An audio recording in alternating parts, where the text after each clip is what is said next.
सूत्रों के अनुसार भाजपा के अंदरूनी सर्वे के अनुसार गुरुग्राम से नवीन गोयल को मिल सकती है टिकट। जिद करने वाले नेता को लिखकर जीत की गारंटी देनी होगी। सूत्रों के मुताबिक केंद्रीय गृह मंत्री अमित शाह की सर्वे सूची में अव्वल रहने वाले दावेदारों को ही टिकट दिए जाएंगे। जिन सीटों पर भाजपा नेताओं को रिश्तेदार, पुत्र, पिता अथवा बेटी चुनाव जीतने की स्थिति में होंगे, उन्हें भी टिकट दिए जा सकते हैं। गुरुग्राम सीट से बीजेपी से एक ही दावेदार है, यहाँ से नवीन गोयल का नाम चल रहा है। बीजेपी के सूत्रों से मिली जानकारी के अनुसार टिकट बंटवारे के लिए कुछ खास मापदंड तैयार किए गए हैं। पार्टी इस चुनाव में जातिगत समीकरणों को ध्यान में रखकर ही टिकट देगी। जीतने की क्षमता और लोकप्रियता का पैमाना भी बनाया जाएगा। नेताओं के बच्चों को टिकट देने से भी पार्टी परहेज नहीं करेगी। एंटी इंपेंसी की काट के लिए टिकटों के पर कैंची भी चलाई जाएगी। अटकलें हैं कि 30% विधायकों के टिकट भी कट सकते हैं। कई मंत्रियों को भी बेटिकट होने पड़ सकता है। अभी 41 एमएलए यानी 10 से 15 के टिकट पर तलवार लटक सकती है। हरियाणा में विधानसभा चुनाव की तैयारियों के बीच भाजपा कभी भी उम्मीदवारों की सूची जारी कर सकती है।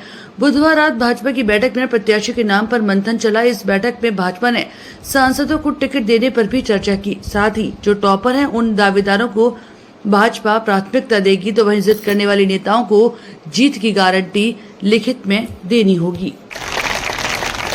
आप सब साक्षी हैं, पिछले 5 सालों में कैनविन फाउंडेशन बना करके घंटे डर रहता है किसी की गलत रिपोर्ट ना बन जाए, किसी डॉक्टर को किसी का गलत सुआ ना लगा दे, किसी को गलत दवाई ना दे। और आपको ये भी दावे से कह रहा हूँ, अगर इस कैनविन आरोग्य धाम का सबसे ज्यादा फायदा हुआ हमारे रोशनपुरा को, हमारे और आप सबकी दुआएं हैं दोस्तों।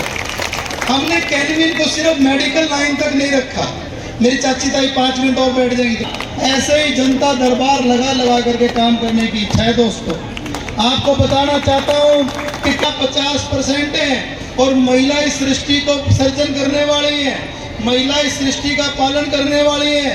तो हमारी बहनों को, हमारी माताओं को कहीं पीछे नहीं रहने देना।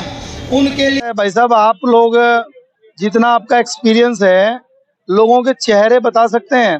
गुरुग्राम जैसे शहर में अभी हमने तिरंगा यात्रा करी और वहां पर 15,000 से ऊपर युवा भाई बहन आए। वहां पर एक स्कूटी पर हमने ऐसा देखा कि पति पत्नी और 2 बेटी, वो भी पूरे रास्ते के अंदर। उस यात्रा के अंदर 75 साल का, 80 साल का बुजुर्ग भी देखा। तो ये प्रेम, ये केवल वोट का भी नहीं है, ये मेरा परिवार है। और इस परिवार का मेरा एक फर्ज भी है कि मैं इनके दुख सुख में खड़ा रहूं। और मेरा ये हक भी है कि ये मुझे जहां मुझे जरूरत है वहां मुझे साथ देंगे। और ऐसी मुझे पूरी उम्मीद है।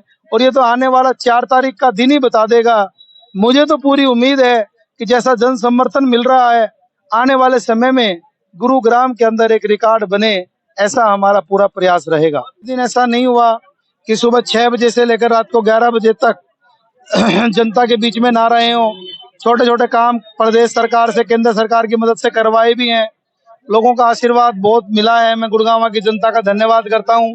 और आज ये जयकमपुरा का पवित्र पावन मंच, ये रामलीला का मंच, मैं यहाँ पर आशीर्वाद मांगने के लिए यहाँ पर आया हूँ।